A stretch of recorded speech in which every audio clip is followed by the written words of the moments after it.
This is insane. A $10 million signing could completely change the course of the Boston Celtics. But are we about to witness a masterstroke or the biggest strategic mistake of the season? With the NBA trade deadline fast approaching, Sharpe's name has emerged as the supposed solution to the issues in the paint. However, the proposal involves sacrificing young prospects like Jaden Springer and valuable draft picks. Fans are in shock, and questions keep pouring in. Is it worth giving up the future for a gamble on the present? Or will this trade prove costly for the franchise in the long run? While some see this move as the missing piece for a title run, others believe the team might be repeating past mistakes. The doubt is clear. Are the Celtics acting with strategy or desperation? The pursuit of Sharpe exposes a lack of confidence in the current roster. The move to acquire Sharpe could be seen as an admission that the Celtics don't fully trust their current roster,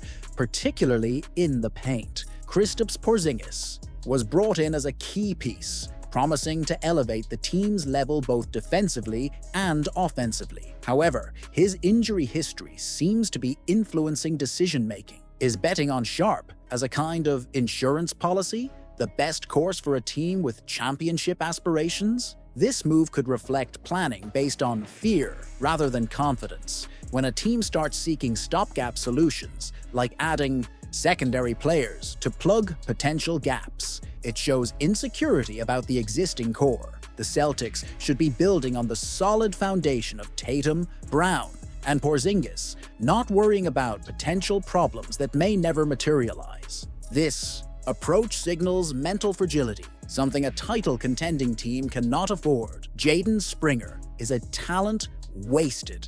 Trading Jaden Springer would undoubtedly be a short-term decision the Celtics could deeply regret in the future. He is a young player with potential who has yet to fully develop, not because he lacks talent, but because the roster is overloaded with options at his position. The solution shouldn't be to give up on a player with such promise, but to find ways to develop him within the system. By opting to trade Springer, the Celtics are throwing away an opportunity to hold on to a valuable asset for the long term. Young players like him can become key pieces over time, either as starters or in future, more valuable trades. Trading Springer now, before he has the chance to show his true worth, would be a classic case of short-sightedness and a lack of strategic vision.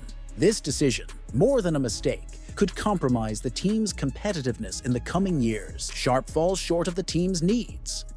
Sharpe might be a solid player, but he doesn't address the problems the Celtics truly need to solve. His averages of 7.8 points and 6.4 rebounds per game are respectable, but not impressive for a team with title aspirations. The Celtics are aiming too low by pursuing someone like Sharpe, when they should be targeting a player who can truly elevate the level of their front court and make a significant impact. The center position demands more than Sharpe currently offers. In playoff moments, where every possession matters, players with more experience and proven ability make the difference. Can Sharpe protect the paint against league giants like Joel Embiid or Giannis Antetokounmpo? The most likely answer is no. If the Celtics truly want to bolster their rotation, they should target players with a solid track record in clutch situations, such as Miles Turner or Clint Capella. Settling for Sharpe as the solution is settling for mediocrity. Draft picks shouldn't be discarded so easily. Trading second-round draft picks might seem like a low-risk move at first, but this decision can have far-reaching negative consequences for the future. The Celtics have a history of finding exceptional talent in later rounds, players that other teams have underestimated. Look no further than Isaiah Thomas and Jay Crowder, both of whom were acquired through trades involving picks that many teams passed over. These players ended up making significant contributions to the Celtics, and it's that kind of vision that could be lost if Boston starts discarding its draft picks recklessly. Moreover, draft picks aren't just about adding depth to the roster. They are the engine that powers a team's long-term competitiveness. Teams like the Celtics, who are operating at a championship level, need to stay ahead in player development to ensure sustained success. Disregarding second-round picks, especially without careful thought, neglects the future of the franchise. Sure, Trading for immediate assets like Sharpe may seem appealing in the moment, but what happens when the core group of players like Tatum, Brown, and Porzingis eventually ages, or if they decide to move on? Having those draft picks could become invaluable in maintaining the team's strength and adaptability. Additionally, one cannot overlook how well-chosen draft picks can evolve into key assets that may later be used in even bigger trades. Imagine that the Celtics trade away a couple of second-round picks for Sharpe, only to see one of those picks develop into a future star,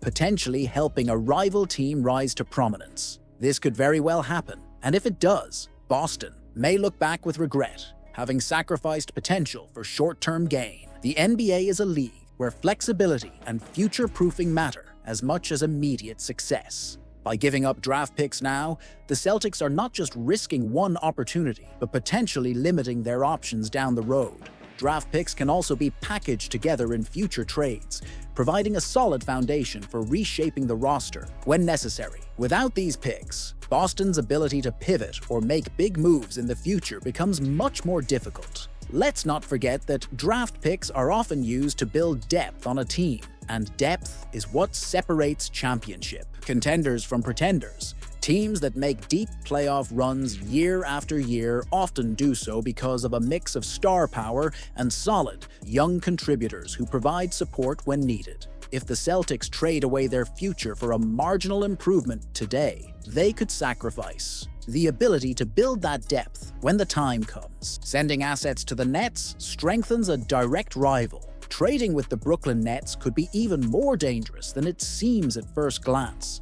The Nets are rebuilding and stockpiling young talent that could form a competitive team in the coming years. Sending Jaden Springer and draft picks to them would be like handing tools to a direct rival in the Eastern Conference. Imagine a scenario where Springer, under proper development, becomes a key player in the Nets system while Sharpe remains. A secondary piece in Boston, the Celtics would be helping create a future threat to themselves, something that could easily be avoided. Trades between direct rivals always require careful evaluation, and in this case, the risks seem much greater than the potential rewards. Are the Celtics seeking extreme solutions? By pursuing reinforcements like Sharpe, the Celtics might be ignoring one of the most critical factors for a team's success: internal chemistry. Adding new pieces near the end of the season could disrupt the roster's rhythm and destabilize a team that is currently one of the title favorites. Is the Celtics' real problem in the paint?